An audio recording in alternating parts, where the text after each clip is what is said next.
Começa agora mais uma edição do Build Lab, o videocast da K2M.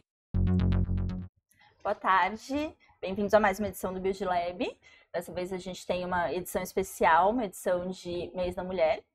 E para isso a gente trouxe uma líder mulher aí para representar. A gente trouxe a Fernanda Garcia. Boa tarde, Fernanda. Boa tarde, Tabata. Obrigada pelo convite. Imagina, a Fernanda, ela é diretora executiva da CBL, que é a Câmara Brasileira do Livro, uma associação que apoia o mercado editorial do Brasil. E temos aqui o Gilberto também. Boa tarde, Gilberto. Tudo bem, Fernanda? Boa tarde, Gilberto. Bom dia. Bom dia. Boa tarde. Ou bom dia, depende do horário que você está assistindo. Boa noite. Tanto faz. Fernanda, então, já que é um especial de Mês da Mulher, queria que você falasse um pouco sobre como é ser uma mulher aí à frente da CBL, sua experiência aí dentro da Câmara Brasileira do Livro. Olha, na CBL é muito interessante isso. Nós temos muitas mulheres na CBL. A nossa presidente é uma mulher, é a Silvane Matos. Nós temos várias diretoras mulheres. O time é composto por muitas mulheres, né? Eu tenho as gerentes da Bienal, do Prêmio Jabuti, que são mulheres.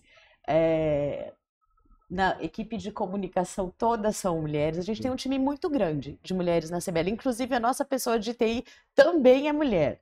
Então, é uma coisa natural na CBL, né? É um mercado que tem muitas mulheres também trabalhando e atuando e fazendo coisas muito legais.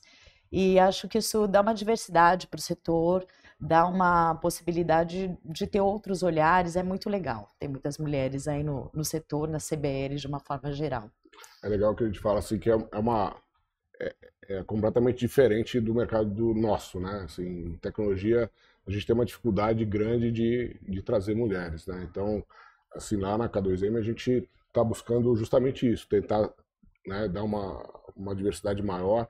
Nossa turma de estagiárias e trainees aqui, a última a gente fez uma seleção só de meninas para dar essa equilibrada, porque senão as vagas que a gente abre acaba aplicando só homem, né? Então a gente tentou fazer essa seleção e vai trazer para essa formação técnica as meninas que estão a fim de ir para esse mercado, né? E que tem mandado muito bem, né? A gente já tem estagiárias que foram promovidas, que foram efetivadas.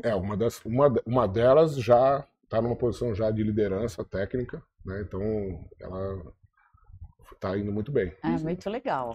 A gente fala muito, o tema de hoje é transformação, e eu lembro que a gente teve muito essa conversa na K2M. Quando a gente quer a transformação, né, muitas vezes as empresas falam, mas a gente abre vaga e não aparecem mulheres. A gente tem que procurar mesmo, né? A gente tem que iniciar a transformação. E a CBL é muito boa nisso, né? Por isso que a gente trouxe vocês para falar de transformação. É aí uma associação com quase 80 anos. É isso. Mas que se transformou digitalmente, né? Você já é diretora executiva lá há 8 anos, né? Tem uma carreira longa lá. E eu queria que você contasse um pouco do início da nossa parceria, de como vocês começaram a pensar nessa transformação da CBL.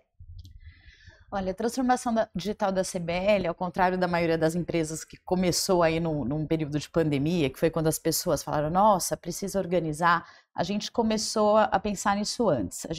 Eu tenho a sorte lá de contar com uma diretoria que olha muito para frente, né? Então lá atrás já, nosso primeiro trabalho que iniciou a nossa transformação digital foi trazer o Prêmio Jabuti para o digital, né? Antes a gente recebia os livros impressos, né? Encaminhava para os jurados, e isso demandava muito trabalho, muito tempo, muita gente, e surgiu essa proposta, o curador da época fez essa proposta que a gente trabalhasse isso de uma forma digital, e a gente foi buscar aí os parceiros, os apoios. A Microsoft foi uma apoiadora nesse momento, inclusive para a gente fazer esse trabalho, e trouxe a K2M para a gente. Então, a gente já começou com a K2M com o apoio da Microsoft, isso foi muito legal. E o prêmio realmente, assim, ele ganhou uma agilidade, uma eficiência muito importante. Isso foi o começo, né? Logo na sequência, a gente já começou a trabalhar outras coisas. Nós já estávamos trabalhando a possibilidade do ISBN vir para a CBL, nós já tínhamos alguns serviços digitalizados de uma forma um pouco mais simples, mas assim, montar a plataforma, que foi logo depois do Prêmio Jabuti, foi essencial para a gente, de certa forma, assim, pôr o pé no acelerador na transformação digital. A gente já tinha essa experiência do Jabuti, mas a plataforma é uma coisa muito maior, que olha para o mercado todo, que tem uma série de serviços ali. Não sei se a gente está falando para todo mundo, acho que vale a pena explicar. O ISBN é aquele número que identifica o livro, é o RG, quer dizer, todo livro produzido no Brasil leva um ISBN, leva uma ficha catalográfica, que é um serviço que a gente já prestava também, que a gente colocou na plataforma depois. A gente criou um serviço de registro de direito autoral, né, que a gente usa uma tecnologia de blockchain para fazer esse registro.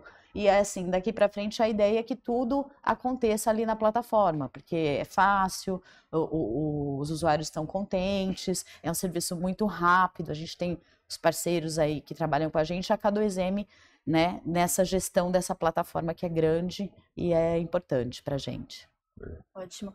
E, bom, você já falou que a aceitação interna do projeto, então, foi boa, né? É uma diretoria que... A diretoria olha muito para frente e a equipe adora novidade. Então, é uma cultura de inovação. É uma cultura de inovação que começou, acho que ali lá atrás, mas que hoje ela é muito forte. Assim, tá sempre todo mundo olhando para frente, querendo fazer coisa nova, trazer serviços novos. A equipe da plataforma é uma equipe que olha para a plataforma todos os dias, né? E a gente sabe que a gente tem um processo de melhoria contínua com vocês, né, que eles enxergam ali, olha, isso aqui pode melhorar, isso aqui já não é mais assim, vamos mudar a forma de fazer para ficar mais fácil para o usuário. Então, o meu time lá com o Júnior e com a Luciana e com a Yolanda olham para isso o tempo todo, eles reportam para a gente e eles trabalham focados nisso. A aceitação do serviço é muito boa, a gente recebe muito elogio na internet, acho que a gente até faz uma historinha ali nas nossas redes sociais que se chama feedbacks, e a gente vai pondo os feedbacks dos usuários, porque é muito positivo mesmo, a gente está muito feliz com a plataforma. E é muito legal falar que o mercado editorial é um mercado que ele tem que se reinventar conforme o público, né? Vocês como associação, vocês têm que acompanhar, né? O mercado editorial é um mercado muito diverso, né? Então você tem todos os tipos de editora, mais tradicionais, modernas, assim, porque o livro, ele tem diversidade, né? Então é um mercado muito diverso, ele se reinventa muito, assim, às vezes as pessoas tendem a pensar no livro só como gráfica, impressão, mas o livro, ele é digital, ele é audiolivro, ele está em todos os formatos, então é um mercado que tem que olhar para a inovação, né? E está sempre olhando e está sempre enfrentando esses desafios. E agora a gente tem os booktokers, né? Falando no mercado de livros, eu mesmo só escolho livro pelo TikTok. Agora é muito legal, os booktokers, né? É um fenômeno bastante interessante. A gente vê nas bienais, eles frequentam muito, aparecem os livros indicados por eles nas bienais. De uma forma geral, eles são um apoio aí para o setor, além das outras mil maneiras aí de divulgar o livro.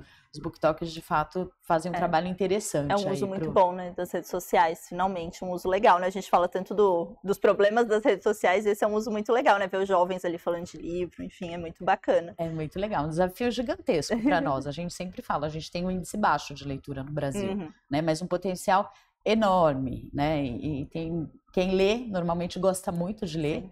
Né? A gente tem um número grande de hard readers, que são pessoas que leem mais de 10 livros, 14 livros em um ano, mas a gente tem uma parte da população muito grande que não lê ainda, ou que lê muito pouco. Então, uma das missões aí da CBL também é essa, né? Além desse trabalho de atender o mercado, de oferecer serviços, a gente atua em termos de advocacy, para melhorar políticas públicas para livros, né? Tem uma atuação muito forte da diretoria nesse sentido, está na nossa missão, aí aumentar o número de leitores no Brasil. Importante dizer, a CBL organiza a Bienal, né, de São Paulo, que é o maior evento do mercado, né? Onde todo a mundo feira da América Latina, a Bienal do Livro de São Paulo. É um sucesso, a gente vai ter uma edição agora o ano que vem, em setembro, já está sendo preparado, os motores já estão aquecidos, logo, logo tem novidades aí. Muito legal. E quais foram as barreiras desse início aí da transformação? Assim, apesar da cultura, a gente sabe que todo projeto de transformação tem barreira, né? Não tem como. Eu acho que um grande desafio que a gente teve foi o momento que as coisas aconteceram. Foi um grande desafio, mas, por outro lado, deixou a gente muito pronto. Foi pré-pandemia, né? Foi antes da pandemia.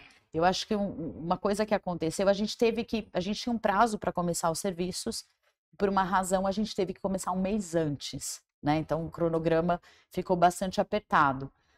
Mas aí a gente contou com o apoio de vocês, conseguimos colocar a plataforma no ar um mês antes.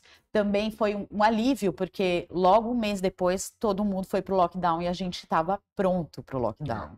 A gente estava com a CBL toda organizada para trabalhar digitalmente. Então, assim, foi um desafio, mas também que bom que a gente estava preparado. Eu acho que talvez tenha sido esse o maior desafio, foi antecipar um mês para o projeto no ar. Gilberto, explica um pouco para a gente do que é essa plataforma, mas tecnicamente o que a gente tem por trás dessa plataforma. Na verdade, foi. É legal, assim, porque esse processo é o que a gente viu em vários clientes nossos, justamente antes da pandemia, da gente poder colocar um ambiente de trabalho digital, né, o que a gente chama de modern work, né, e isso proporcionou, obviamente, os clientes que estavam prontos. Quando começou a pandemia, saíram na frente. Estava resolvido. Legal, Tabata. Isso aí é importante porque, além de simplesmente a gente disponibilizar o Microsoft 365 para habilitar as pessoas a trabalharem remotamente, ou seja, com Teams, com SharePoint, Exchange e tudo mais, ou seja, todas as ferramentas disponíveis, isso, claro, foi muito importante para facilitar, obviamente, que as pessoas pudessem trabalhar de onde estivessem, mas, no caso da CBL, tinha um desafio muito maior, que era o desafio de construir uma aplicação de negócios, né? Ou seja, criar um portal de serviços para os associados e não associados também, né, que eles utilizam os serviços, onde eles pudessem consumir o serviço. Um portal que a gente construiu usando a plataforma Power, né, o Power Pages, ou seja, o front-end responsível para utilizar em qualquer tipo de dispositivo, seja no celular, seja no notebook, qualquer tipo de dispositivo, para que as pessoas possam comprar o serviço da CBL, ou seja, o ISBN, né, o registro de direitos autorais, tal, tudo isso construído em cima da plataforma do Dynamics 365, a inscrição do Prêmio Jabuti, por exemplo, a integração com o meio de pagamento, e a entrega, por exemplo, do livro digital, todo o armazenamento desses arquivos dentro do Microsoft Azure, tudo isso foi uma plataforma que teve um desafio grande aí. Até no registro de direitos autorais também bem interessante, a gente trabalhou com a integração com o blockchain, ou seja, o registro de direito autoral. Isso é muito legal, né? Porque é um registro que fica perene ali, né, dentro do blockchain, do Ethereum. Então, tudo isso foi um desafio grande. Assim, são vários serviços que estão disponibilizados na plataforma hoje e continua essa evolução contínua. Nosso modelo de contratação, que a gente chama de Customer Success, ou seja, nosso objetivo é garantir o sucesso do cliente. Não é simplesmente fazer o projeto e ir embora, mas é continuar com o cliente sempre evoluindo, porque senão a plataforma, o sistema vai perdendo aderência. Isso é perceptível. Eu vejo a minha equipe traz as melhorias o tempo todo, a gente trabalha na plataforma o tempo todo e olha para novos serviços o tempo todo. Então, tem que ser uma coisa permanente, contínua mesmo, para manter a qualidade dos serviços, para manter a satisfação dos usuários, né? Também tem uma equipe de atendimento bem treinada, né? Acho que tem muita coisa que está ali na plataforma, mas tem muita coisa que é humana ainda, sim, né? Que, por mais que a gente tenha 1000 ferramentas, aí, 1000 possibilidades de automatizar tudo, precisa ter o olhar humano. Eu tenho um time bom lá também para fazer isso. Sim. E o pessoal sempre usa o nosso time para apoiar nesse tipo de coisa. Por exemplo, o sistema de atendimento, o Customer Service, está tudo integrado dentro da mesma plataforma. Então, o próprio agente de atendimento ali, ele tem a possibilidade de ter uma visão 360 graus do cliente. Sim, né? Sim. E isso é uma coisa que torna o atendimento mais rápido, né? O usuário fica muito mais contente. Também a gente tem uma cultura dentro da CBL de todos saberem utilizar a plataforma e poderem atender todos os serviços. Então, a pessoa ligou para falar de ISBN, mas ela quer saber do registro também, quer saber... e são áreas diferentes, de certa forma, mas a gente costuma atender a mesma pessoa, atender o mesmo cliente. Eventualmente, precisa escalar para uma outra área, mas a gente tem uma linha ali de primeiro atendimento, a ideia é resolver aquilo no primeiro e-mail ou na primeira ligação, enfim, no primeiro contato. Acho que essa é a importância de ter uma plataforma estruturada, realmente, né? Ela funciona para todas as etapas, todo mundo sabe onde está a informação, como chegar naquela informação para poder atender, né?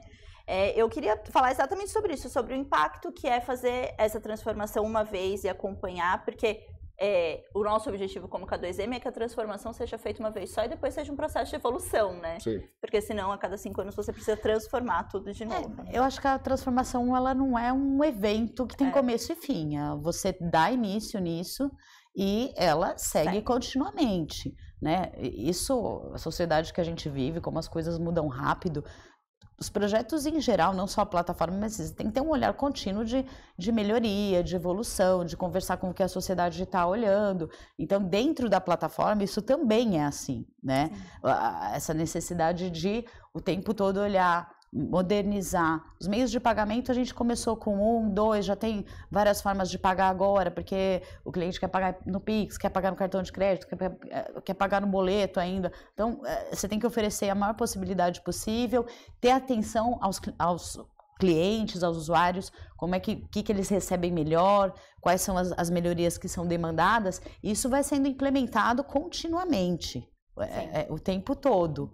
Esse é o sucesso que eu diria da plataforma e da queria serviços. Pegar um gancho nisso aí, eu acho que é até um pouquinho fora do que a gente está falando, mas a Fernanda, ela participa de muitas feiras internacionais e ela participa do board do ISBN Mundial, e é interessante porque você tem contato com associações do mundo todo, certo? Quando você olha para as associações do resto do mundo, como é que você olha para da CBL comparado... Olha, a gente olha o Brasil está muito moderno, assim, quando a gente compara com... Claro, tem países super modernos também, mas assim, a gente tem muito orgulho de ser um país que está ali entre os primeiros no atendimento, na modernização desse serviço. A gente realmente tem orgulho. Digitalmente... Digitalmente a gente está ali na primeira linha junto com países muito desenvolvidos e com muito mais tradição em inovação e tecnologia. Assim, isso é uma coisa que deixa a gente muito feliz. Legal. E vamos falar dos resultados, então, da plataforma. Quais foram os primeiros resultados que vocês perceberam? Quais foram os primeiros OKRs aí que vocês usaram para medir esse resultado? Então, como comentei, a gente começou um mês antes da pandemia. Então, assim, o primeiro resultado de não parar o serviço... Foi não desespero, né? E de manter a coisa funcionando e conseguir fazer entrega para o mercado, porque sem ISBN não se lança livro, né? Sem ficha catalográfica não se lança livro, isso já foi um ganho enorme para o setor. Isso está organizado. Antes ele era da Biblioteca Nacional, né? A CBL... houve uma modificação e a gente já passou a ser agência nacional do ISBN um mês antes da pandemia. Então, manter isso foi muito importante. Esse processo de transição foi complicado, né? Foi um processo, como toda transição tem detalhes, né? Tem coisas a serem acertadas. Eu diria que foi complicado como muitas transições. Mas a gente, de certa forma, a gente não extraiu dados de uma plataforma para nós. A gente teve que receber arquivos, né? Foi uma coisa que deu um pouco de trabalho, mas funcionou bem. Os resultados são que depois, com a plataforma a gente foi abrindo outros serviços, outros caminhos. Então, não foi tudo imediatamente, né? O primeiro foi o ISBN, na sequência nós criamos o blockchain, trouxemos a ficha catalográfica. Hoje tem outros serviços, né? Tem uma declaração de ISBN que serve para editais de PNLD. A gente tem um serviço que a gente já prestava também, que veio para dentro da plataforma e ficou praticamente automático, que é a carta de exclusividade. Esse serviço é um serviço que ele é utilizado aí para inexigibilidade de licitações, porque livros são produtos exclusivos, né? Às vezes não tem licitação dependendo do tipo de compra. Né? A gente atesta a autenticidade e a exclusividade daquele fornecedor. Então, essas coisas ficaram muito práticas, né?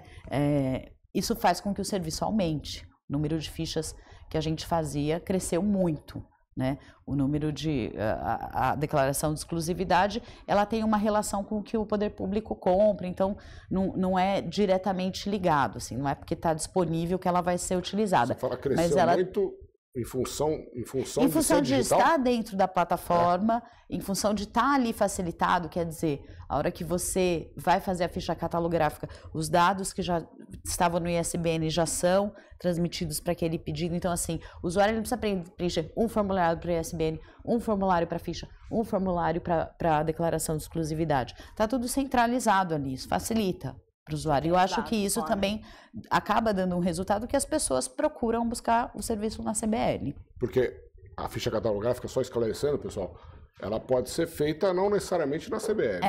Ela não é um serviço exclusivo da CBL. Então, mas o que você está falando é que a CBL passou a ter uma dominância nesse mercado? Eu não sei se eu posso dizer dominância, mas assim, os nossos números que nós conhecemos, eles cresceram significativamente, assim, mais que dobraram, né? Legal. Depois da plataforma. Ótimo. E, bom, a gente já falou aqui que vai muito além de tecnologia, né? Então, queria que você contasse um pouco pra gente e desse até aí algumas dicas de como criar uma cultura de inovação mesmo. Quais são as ações que vocês tomam para cuidar dessa cultura, para que você já falou que todos são engajados e estão ali olhando em novos serviços, mas como que vocês cuidam dessa cultura? Eu acho que tem uma coisa de olhar para a necessidade do setor, porque a inovação ela tem que ter uma função, né? Não adianta inovar só porque é muito legal, porque é muito moderno. Então a gente está muito atento às necessidades do setor. A gente tem diretores que são muito atentos a isso, né? Então o tempo todo trazendo a demanda para a CBL, trazendo os desafios. Isso ajuda muito. A gente olha para outros setores também, né? Tem várias coisas que, olha, isso aqui a gente faz melhor, isso aqui a gente pode melhorar.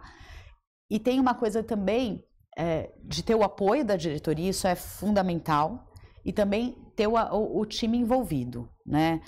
Você precisa discutir o que vai ser implantado com o time, levar para eles têm muita experiência, né? Eles têm o contato direto com o usuário, então o time estar envolvido nisso, eu acho que é muito, muito importante. Acho que faz com que as coisas funcionem assim de uma forma mais engrenada e com mais tranquilidade. Obter o feedback dos usuários, né? Dos usuários que não são CBL, obviamente, né? Os clientes da CBL. Sim, isso é feito o tempo todo. Isso eu acho que está ali no atendimento de uma forma geral, mas tem também esse olhar para as necessidades dos usuários. É bem interessante isso. Outro dia eu tive uma reunião com uma editora, né? E essa editora, ela falou assim, eu não sou de tecnologia, eu não entendo nada de tecnologia e tal. E a gente estava propondo uma solução para eles. E aí eles falaram assim, mas vai ser fácil? Eu falei, olha, você usa o portal de serviço da CBL? Uso. O que você acha? É fácil? Ah, não, é muito fácil, eu adoro e tal, é muito simples de usar. Então eu falei assim, então vai ser assim.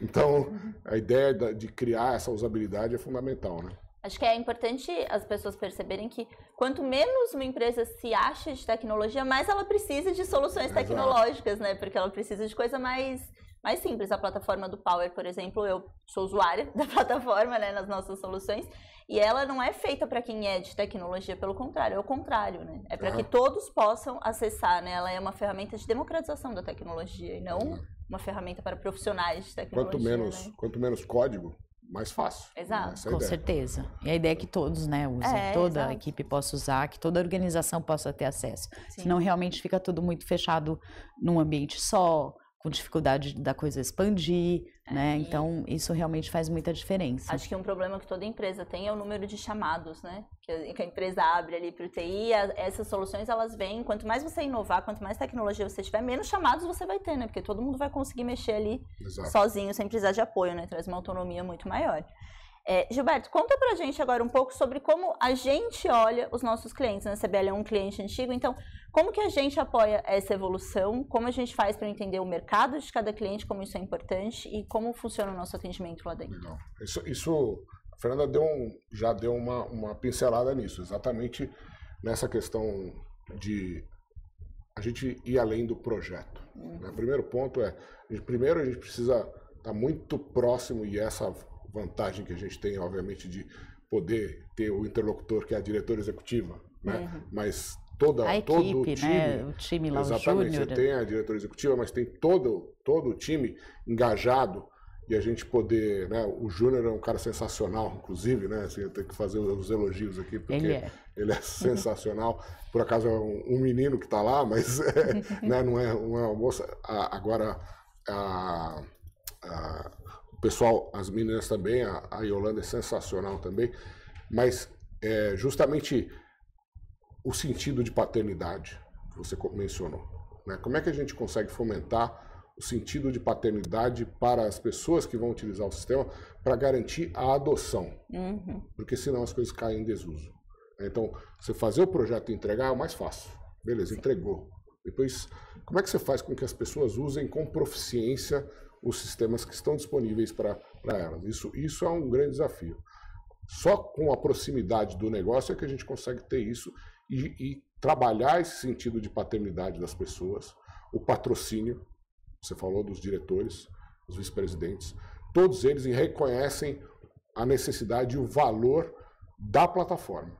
Isso é sensacional. Eu já vi, né, o ex-presidente falando sobre isso no discurso dele de saída, né, falando da plataforma durante a pandemia, a importância disso, né. A nova presidente também está sempre falando sobre essa questão e enfatizando a importância disso, ou seja, está todo mundo entendendo a importância disso e colocando, então, o patrocínio, o sentido de paternidade, a capacitação contínua das pessoas e a evolução contínua. Isso também, as necessidades de melhorias, elas chegam o tempo todo. Ou seja, a necessidade de evolução é o tempo todo. Né? O Jabuti, ele evolui todo ano.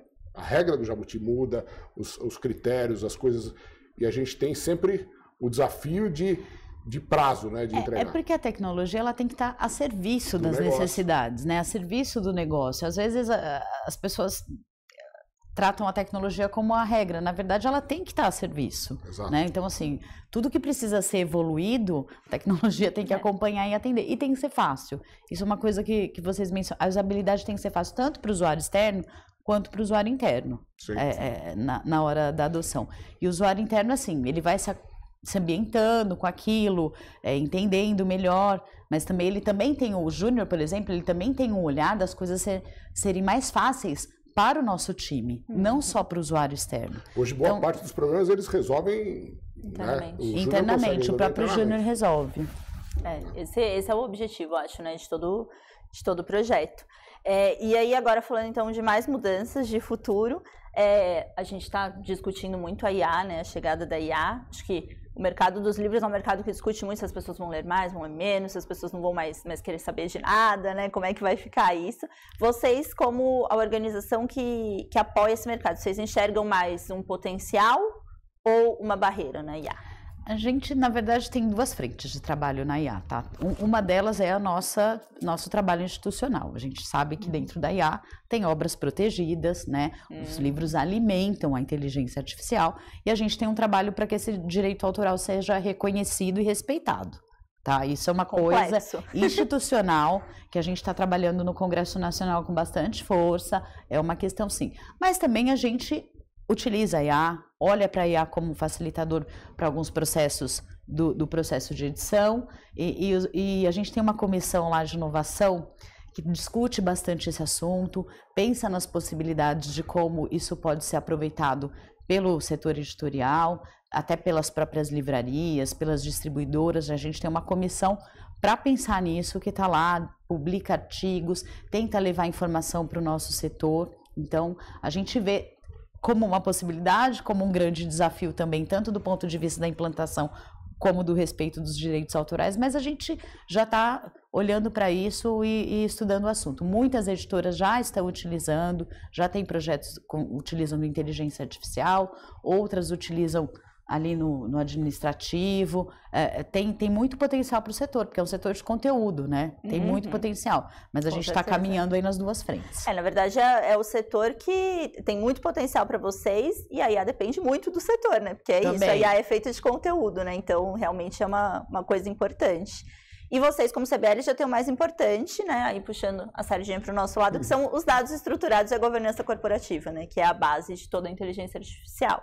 Então, pensando tecnicamente, Gilberto, o quão isso facilita a adoção de novos projetos aí de isso, com certeza, assim, acho que certamente a Fernanda já enxerga diversas possibilidades de melhorar os serviços da CBL com o uso. Né? Mas do nosso lado, assim, eu já vejo, eles já estão começando a adoção do Microsoft Copilot, né, do Microsoft 365 Copilot dentro da CBL, ou seja, para apoiar, obviamente, como a gente falou, durante a pandemia, né, o pessoal fez a adoção do Microsoft 365 e isso tornou o time produtivo e a possibilidade de trabalhar remoto. Agora a gente está passando por uma nova transformação, que agora é a transformação pela IA, e a adoção começa por aí, né? Começa pela adoção das ferramentas de inteligência artificial generativa no dia a dia de trabalho das pessoas. E eles já estão utilizando isso, né? Então começa essa disseminação. Isso,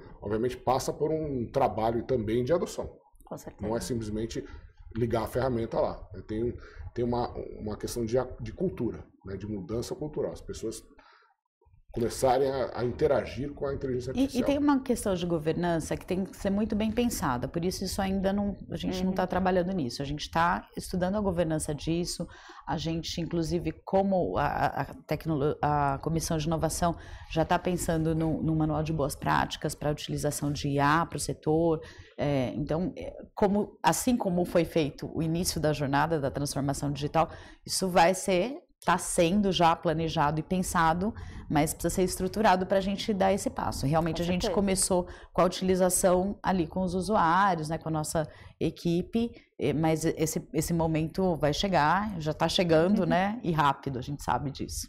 A governança que você mencionou, isso é fundamental.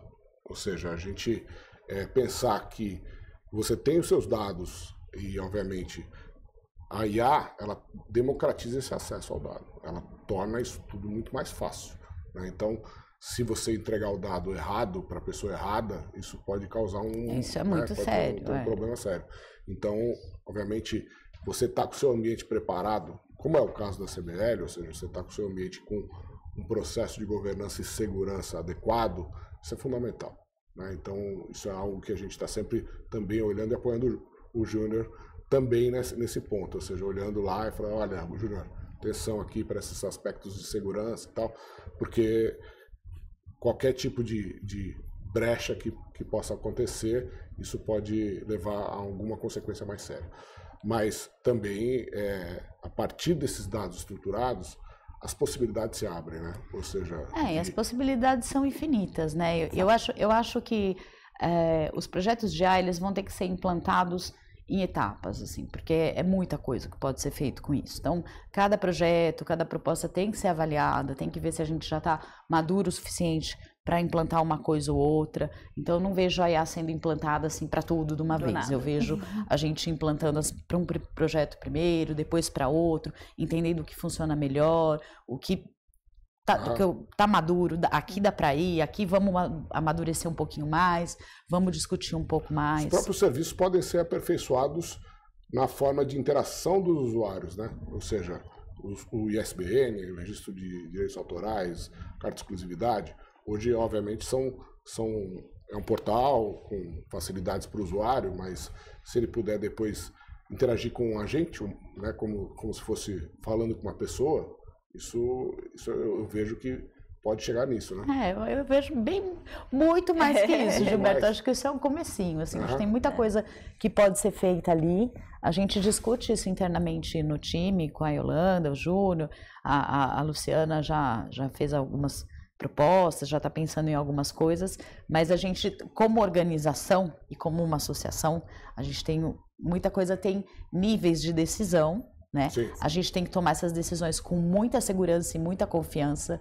Então, isso é um trabalho que leva um tempo e que tem, como eu diria, tem um rito, né, que a gente cumpre. Não é simplesmente tomar a decisão internamente. E são decisões muito importantes. Então, e é uma decisão que é tomada pelo mercado, no final das contas, porque os diretores, a presidente, as pessoas que estão à frente, acima de nós, são pessoas do mercado. Sim. Então, quando a gente leva uma proposta para eles, a gente vai ter o olhar do mercado, se aquilo faz sentido para o mercado ou não. Então, isso ajuda muito também no desenvolvimento das coisas que nós fazemos. Porque para apoiar o setor e representar o setor é isso, né? né? Vocês não podem pensar só no dia a dia de vocês, né? Tem que pensar no dia a dia de não. todo um O foco é sempre no setor diverso. de uma forma geral e até no leitor, muitas vezes. Sim. A gente tem que ter um olhar muito amplo. É o produto final, né? No fim, são os casos de uso, né? Que a gente sempre diz. O importante é exatamente isso, é discutir primeiro o caso de uso e depois qual tecnologia vai ser aplicada e não o contrário. Exatamente. A gente tem até o nosso programa de adoção de IA agora, né? Que é exatamente sobre isso. A gente viu muito essa questão no mercado, assim. Dificilmente uma empresa chega pra gente da forma que a CBL chega de... Não, primeiro a gente vai organizar, vai pensar nos casos de uso e vai usar, né? Normalmente é o contrário. As empresas chegam... A gente quer usar IA e...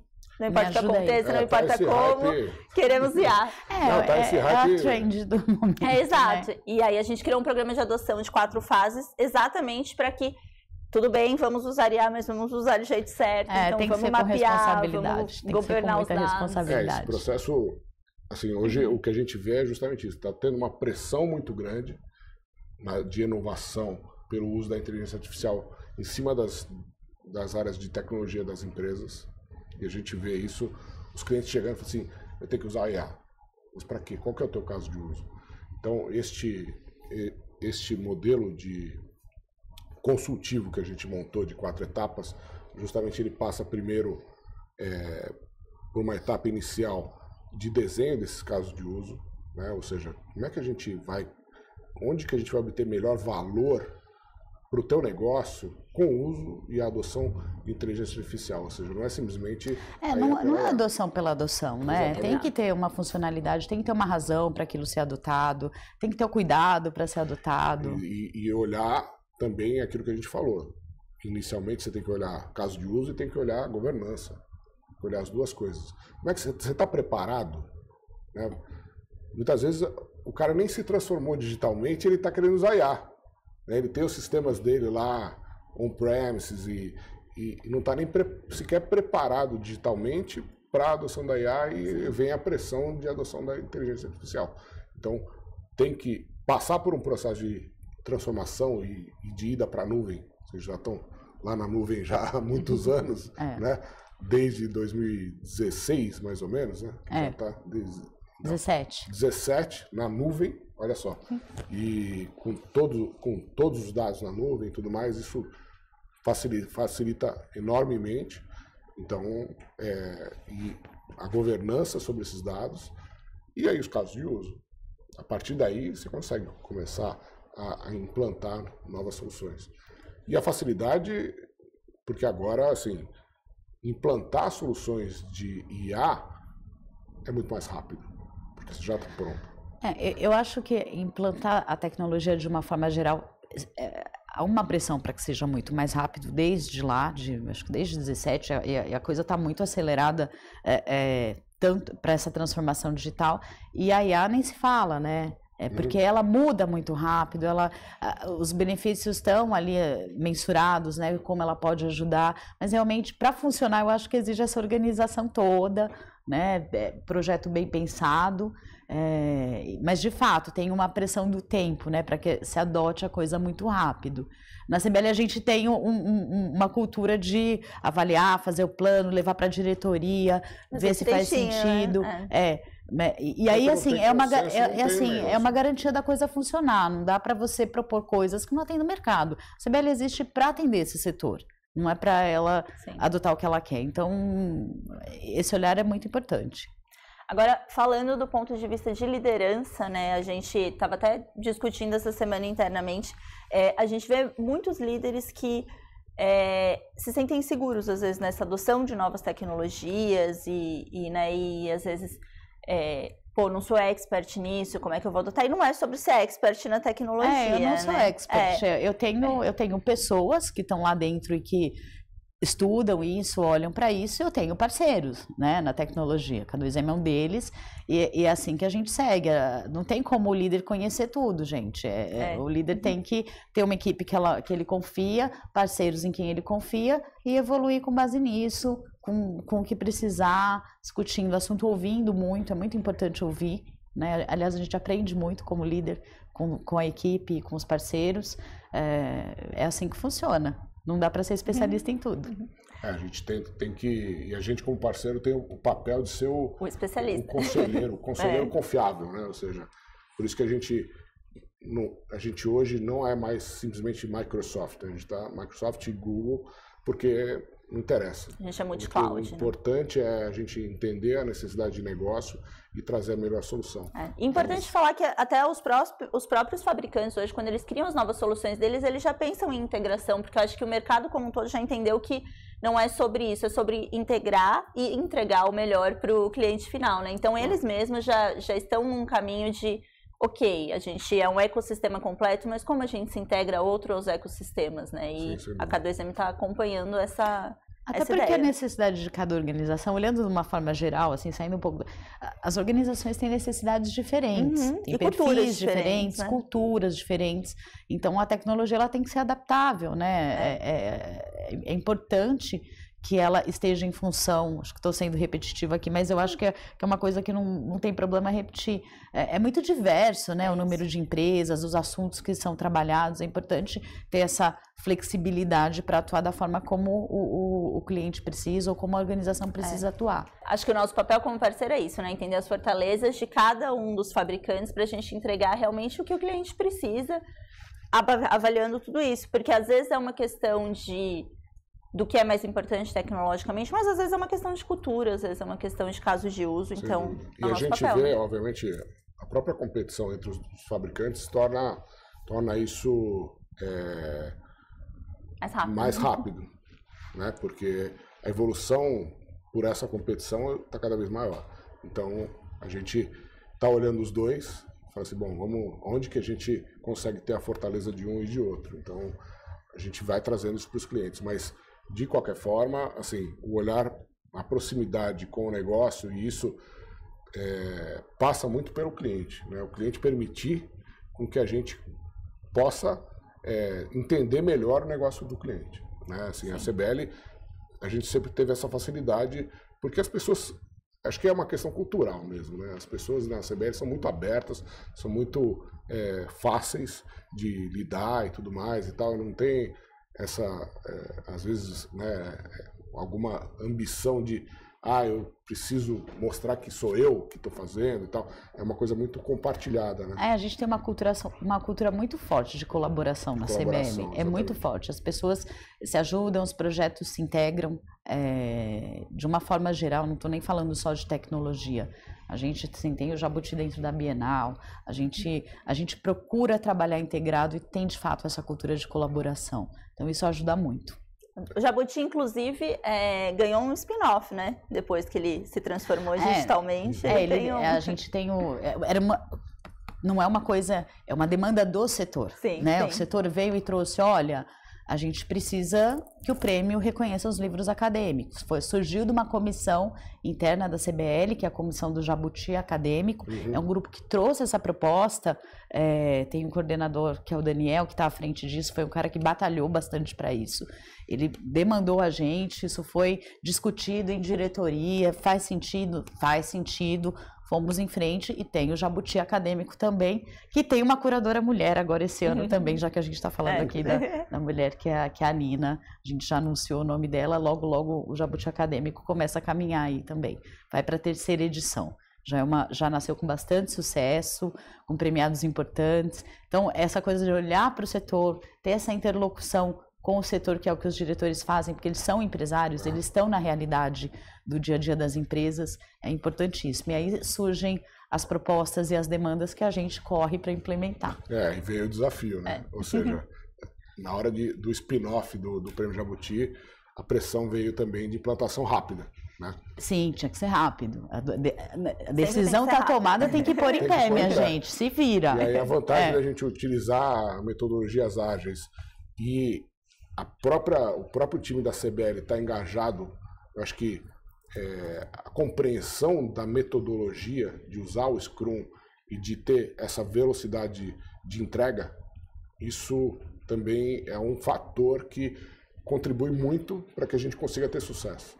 Eu acho que para atingir os prazos sempre apertados, obviamente, porque estamos falando de uma premiação e ela tem uma data para acontecer. Sim, sim. Não pode ser adiado, né? O prêmio é algo que não pode ser adiado. A data não pode. Então, assim, é a data de inscrição, o limite de inscrição é o limite da apuração, da avaliação e tal, e o limite da data de apresentação do prêmio, né? Então, sempre é uma pressão muito grande. E não pode ter indisponibilidade, né? Porque aí atrapalha o prazo, né? Porque aí todas as pontas reclamam, então é realmente complexo, né?